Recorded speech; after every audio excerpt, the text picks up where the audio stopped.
नमस्कार बहन और भाइयों, अंग्रेजी की ज्ञान सागर में आपका स्वागत है। देखिए, ये आप लोगों की डिमांड पे ही जो है ये वीडियो बनाई जा रही है, क्योंकि हमारे बच्चों को टेंस नहीं आते सर। मैंने कहा हम बताएंगे। तो जो बच्चों को जो परेशानियां होती हैं भाषा के संबंध में, हाई फाई बोलते हैं, बताते हैं टीचर उनसे, या उनकी जो झिझक है भाई जहाँ वो कच्चे रह जाते हैं, उनको हम जो है उनको सब बातों को ध्यान में रखते हुए ये वीडियो बनाई जा रही है। तो इसकी जो यात्रा है वो पहुंच चुकी है, प्रेजेंट परफेक्ट टेंस तक पहुंच गई है। इसकी पहचान मैं बता चुका। अब ये जो इस वीडियो में मैं आपको नेगेटिव और इंटेरोगेटिव सेंटेंसों के बारे में बताऊंगा, क्या उनके नियम है, क्या फॉर्मूला बनता है, क्या उसमें गलतियां करते हैं ज्यादातर।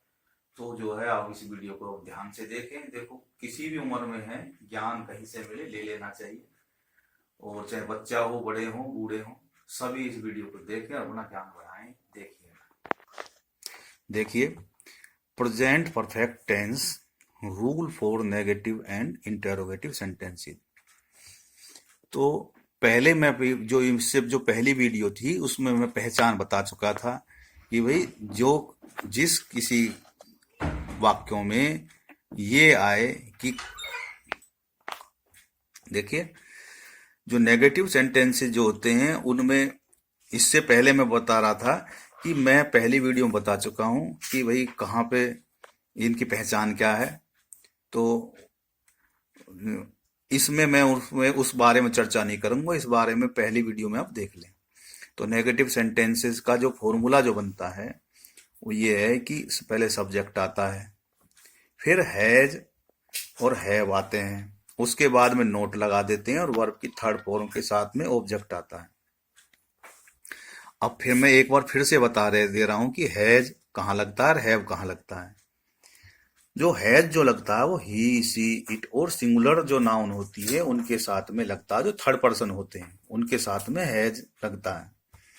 और जो सेकंड पर्सन और फर्स्ट पर्सन जो होते हैं, जो और जो प्लूरल होते हैं, नाउन जो होती हैं, उनके साथ में हैव का प्रयोग होता है। और इसके साथ में हम क्या, इसमें साथ में होना क्या है कि इनके जो हैज और हैव है इनके साथ में नोट लग जाती है इसमें नेगेटिव सेंटेंसों में, और वर्ब की थर्ड फॉर्म लगती है। तो आप देखें, कुछ एग्जाम्पल मैंने लिख रखे, आप इनको जो समझें। जैसे है, मैंने यह नाटक नहीं देखा है। मैंने ये नाटक नहीं देखा है। तो इसमें देखो, पहले मैंने पहचान में बताया था कि आ है, ई है, वो आते हैं। तो I have not seen this play. आई के साथ में हैव लगता है, हैव के साथ में नोट लग गया, थर्ड वर्ब की थर्ड फॉर्म, और दिस प्ले। उसने नृत्य नहीं सीखा है। तो उसने का मतलब है कि नहीं सीखा है, वो सी है। हैज नॉट लर्नड, लर्न की थर्ड फॉर्म लर्नड, डांस। उन्होंने कभी शराब नहीं पी है। तो उन्होंने के लिए यहां पर दे का प्रयोग होगा, और कभी के लिए नेवर का प्रयोग होगा, और हैव लगेगा तो हैव नेवर होगा। नोट की जगह क्या नेवर लगेगा यहाँ पे। ड्रंक, ड्रिंक की थर्ड फॉर्म ड्रंक, वाइन। कितने, हमने परीक्षा नहीं दी है। We have not taken the test और एग्जामिनेशन। आप टेस्ट लिख दे, एग्जामिनेशन लिख दे, एक ही बात है। तो वी के साथ में हैव नोट लग गया। तुमने कभी शरारत नहीं की है। तो तुमने के लिए यू, यू के साथ में हैव, और नेवर मेड ए मिस्टेक। शरारत को मिस्चीफ, मिस्चीफ जो को शरारत बोलते हैं। 4 बजे से, मैंने 4 बजे से चाय नहीं पी है। तो इसमें क्या है, अब ये देखो कंफ्यूजन करने वाला आ गया। वो जो कंटिन्यूअस, जो परफेक्ट कंटिन्यूअस के जो टेंस होते हैं उसमें क्या होता है, कर रहा है, कर चल रहा है, ऐसे आते हैं। इसमें क्या हो गया है कि परफेक्ट, खाली परफेक्ट है, ये परफेक्ट के बारे में ही समय बता रहा है। तो कंफ्यूज नहीं होना, क्योंकि ऐसे टेंस एग्जाम में जरूर आते हैं ताकि बच्चा कंफ्यूज हो और वो गलती करे। तो इसमें क्या है कि ये परफेक्ट का ही है। अगर ये होती कि मैंने 4 बजे से चाय की डिमांड में, मैं 4 बजे से चाय की डिमांड कर रहा हूं, है, तो तब होता वो परफेक्ट कंटिन्यूअस होता। तो ये क्या परफेक्ट है। तो आई के साथ में हैव नोट हो गया। लेने को क्या बोलते, टेक होते हैं, और टेकन हो गया टी। अब सिंस, क्योंकि इसमें समय फिक्स है 4 बजे से, तो वो इसमें सिंस लगेगी और ओ क्लॉक। तो I have not taken T since 4 o'clock। उन्होंने 2 दिन से भोजन नहीं किया है। तो उन्होंने के लिए दे के साथ में हैव नोट आएगा। अब लेने को ऊपर में बताया था कि कोई भी चीज कोई खाने पीने की होती है तो उसमें टेक का आता है, तो टेकन हो गया थर्ड फॉर्म। Food four. अब ये क्या है कि 2 दिन से, ये फिक्स नहीं है कौन से 2 दिन थे, तो वो जो है 4 लगेगा उसमें। जो फिक्स समय नहीं होता उनके साथ में 4 लगता है, 2 days। हमने कुत्ते को भोजन नहीं खिलाया है। तो हमने के लिए वी के साथ में हैव आता है, नोट खिलाने को फीड आता है, दी डॉग। तो इस प्रकार से ये जो है नेगेटिव सेंटेंसों के कुछ एग्जाम्पल थे। आप इसी के आधार पे अपने मर्जी से भी अपना ऐसे एग्जाम्पल तैयार करना और फिर प्रैक्टिस करना 2-4 की, तो आपको कॉन्फिडेंस आएगा। इस चीज में क्या है, कॉन्फिडेंस बहुत जरूरी है। जब कॉन्फिडेंस आ जाता है तो फिर वो बेखटके बनाते हैं। आगे है फॉर्मूला फॉर इंटेरोगेटिव सेंटेंसेस, प्रश्नवाचक जिसमें लगते हैं। तो इसमें क्या होता है, फॉर्मूले में कुछ नहीं है। जो मैंने बताया था, जैसे नाचने के स्टेप होते हैं, कभी हाथ आगे कर देते हैं, कभी पीछे कर देते हैं, ऐसे ही ये हैज हैव या हेल्पिंग वर्ब जो होती है वे ही तला बदली होती हैं। तो इसमें क्या है, हैज और हैव जो है सब्जेक्ट से पहले आ जाते हैं, उसके बाद में सब्जेक्ट आता है, फिर वर्ब की थर्ड फॉर्म, फिर ऑब्जेक्ट। अगर कहीं पे ये भी हो कि भाई प्रश्नवाचक भी आ रहे हैं, यानी इंटेरोगेटिव भी है, और उसमें कुछ प्रश्न भी पूछा गया है अलग से, भी कारण भी पूछा गया है, या उसमें नेगेटिव भी है, तब उसके लिए क्या फॉर्मूला बनता है, तब उसके लिए ये सबसे पहले तो WH वाले आते हैं, फिर हैज हैव आता है, फिर सब्जेक्ट आता है, फिर अगर नहीं भी आ रहा तो उसमें नोट आता है, अगर नहीं आता नोट तो इसको छोड़ देते हैं, फिर वर्ब की थर्ड फॉर्म आती है, फिर ऑब्जेक्ट आता है। तो ये फॉर्मूले बने। अब इनके आधार पे हम कुछ एग्जाम्पल लेते हैं ताकि पक्के हो जाएं। क्या मैं गृह कार्य कर चुका हूं?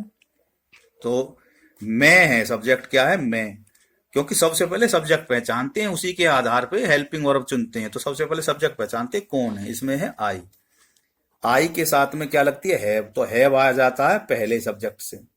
जो इंटेरोगेटिव बनाते हैं उसमें ये जो हैव हैज हैं ये पहले आते हैं सब्जेक्ट से, तो हैव आ गया आई, और third form done, my homework. आगे है, क्या आप सेवानिवृत्त हो चुके हैं? तो इसमें आप का प्रयोग हो रहा है, आप सब्जेक्ट है, तो सब्जेक्ट क्या है, यू के साथ में क्या लगता है, बताया था मैंने, हैव। तो पहले आ गया हैव के बाद में यू आया।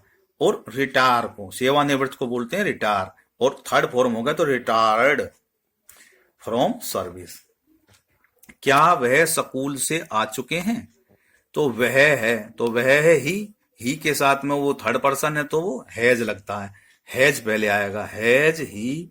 अब थर्ड फॉर्म है कम, केम कम, तो ये थर्ड फॉर्म है कम जो उनके आगे इसमें बैक, कम बैक एक शब्द है, कम बैक फ्रॉम स्कूल। फिर है, क्या माली घास काट चुका है? तो यहाँ माली जो है सब्जेक्ट है, और माली क्या है, थर्ड पर्सन है और सिंगुलर है, तो सिंगुलर में क्या लगता है, हैज। और दी गार्डनर हो गया माली। कट दी ग्रास, क्योंकि कट तीनों एक ही फॉर्म है, कट दी ग्रास। वे बोलना क्यों बंद कर चुके हैं? देखिए हमने यहाँ पे एग्जाम्पल लिया है जिसमें WH आता है, तो दे, तो है इसके लिए दे आएगा, लेकिन उससे पहले क्या आएगा, सबसे पहले मैंने बताई थी WH वाले सबसे पहले लिखते हैं, फिर क्या लिखते हैं, हैज हैव आएगा, फिर उसके बाद में सब्जेक्ट आएगा, सब्जेक्ट के बाद में वर्ब की थर्ड फॉर्म स्टॉप होती है, स्टॉप की स्टॉप्ड हो गई है। और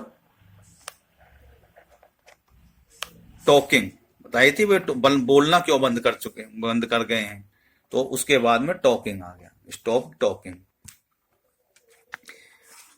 फिर है क्या वह परीक्षा में फेल नहीं हो गई है, तो वे है परीक्षा में फेल नहीं हो गई है यहाँ अगर होता हो गया है तो आता यहाँ पे ही, तो ये हो गई है की वजह से जो है वो सी आएगा, सी लड़की है तो उससे पहले है जाएगा, सी के ही सी के बताया था मैंने, पहले है जैब लगते हैं तो है जाएगा, हैज सी नोट, क्योंकि इसमें पूछा गया है नहीं, नेगेटिव भी है इसमें और इंटेरोगेटिव भी है सेंटेंस है, कारण नहीं पूछा वह क्यों, वह फेल क्यों हो गई, वरना यहाँ पे जो है वाई आता, तो इससे पहले वाई आता, तो अब ये वाई तो आएगा नहीं, सबसे पहले क्या आ गया, सबसे पहले हेल्पिंग और आएगी हैज, हैज के बाद में सब्जेक्ट सी, सी के बाद में नोट, फेल्ड, फेल का third form failed in the examination. अगला है क्या सीता ने महाविद्यालय में प्रवेश प्राप्त कर लिया है, तो इसमें सब्जेक्ट कौन है, सीता, और सीता क्या है, सिंगुलर है और थर्ड पर्सन है, तो वो सीता से पहले क्या आएगा, हैज। अब गेट, गोट, गोट, तो वर्ब की थर्ड फॉर्म होगी गोट। Admission to college. फिर क्या मैं खेल नहीं चुका हूं, तो क्या मैं खेल नहीं चुका हूं, इसमें नेगेटिव आ रहा फिर, और इंटेरोगेटिव दोनों का मिश्रण है। तो सबसे पहले मैं क्या होता है, आई के साथ में लगता है हैव, तो हैव को लेंगे सब्जेक्ट से पहले, हैव आई नॉट प्लेड, कितना सिंपल बना छोटा सा। क्या तुमने मेरी सहायता करने में इनकार नहीं किया है, ताना मार रहा है कोई, तो इसमें क्या है, सबसे पहले यू, सब्जेक्ट क्या है यू, तो सबसे पहले लिखेंगे यू के साथ में हैव आता है तो इंटेरोगेटिव है, तो ये जो है पहले हैव आएगा, फिर है सब्जेक्ट यू, फिर नोट आएगा क्योंकि उसे कह रहा नहीं किया, नोट आया, फिर रिफ्यूज्ड, सहायता करने से मने कर दी थी, तो क्या मने करने को होते हैं रिफ्यूज, टू हेल्प मी, मेरी। तो इस तरीके से देखिए मैंने जो है आपको नेगेटिव भी और इंटेरोगेटिव भी ये जो है बनाए, थोड़े अटपटे से तो लगते हैं लेकिन आप जो है देखेंगे तो ये बिल्कुल आसान है, केवल हमें क्या फॉर्मूले को पता होना चाहिए कौन सा की चीज कहाँ आएगी, और फॉर्मूले सबके जितने भी टेंस होते हैं सबके एक जैसे होते हैं, वो क्या स्टेप, मतलब समझने वाली बात ये क्या होती है कि जो सब्जेक्ट जो होता है और ये हेल्पिंग वर्ब होती हैं ये इधर से उधर होती हैं, इंटेरोगेटिव में क्या होता है ये इधर आ जाती हैं और नेगेटिव में ये चीज इधर आ जाती है, बस इतना सा अंतर है। और अफर्मेटिव में क्या होता है कि ये नोट नहीं लगता उसमें और क्वेश्चन मार्क नहीं लगता, बाकी सेम होता है। आया समझ में?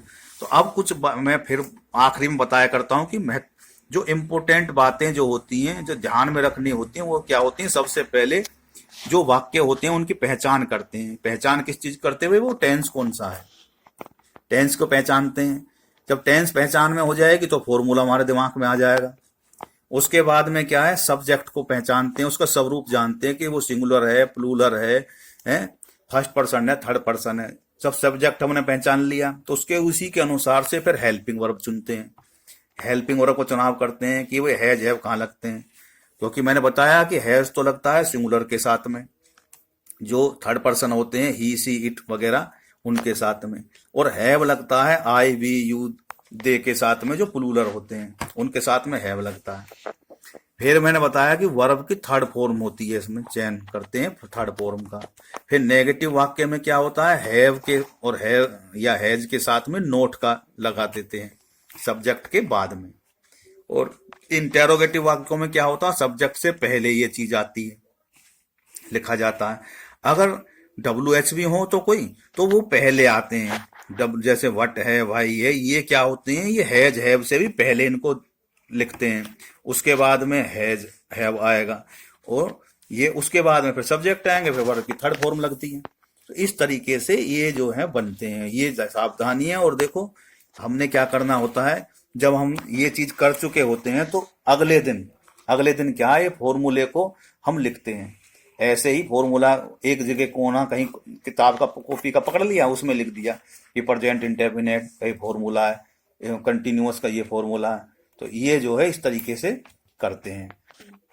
तो देखिए जैसे मैंने बताया है ऐसे ही आपको ये रोजाना प्रैक्टिस करनी है, अभ्यास करनी है। देखो अभ्यास करोगे तो अभी आपको कामयाबी मिलेगी। बगैर अभ्यास के तो कितना ने वीडियो बना रखे हैं, तो अभ्यास नहीं करोगे तो ये भी ऐसा ही है, चैनल बदल दिया है, कमियां निकालते रहते हैं। देखो चैनल बदलने से काम नहीं चलेगा, अभ्यास करने से काम चलेगा। तो अभ्यास करें, मेहनत करें।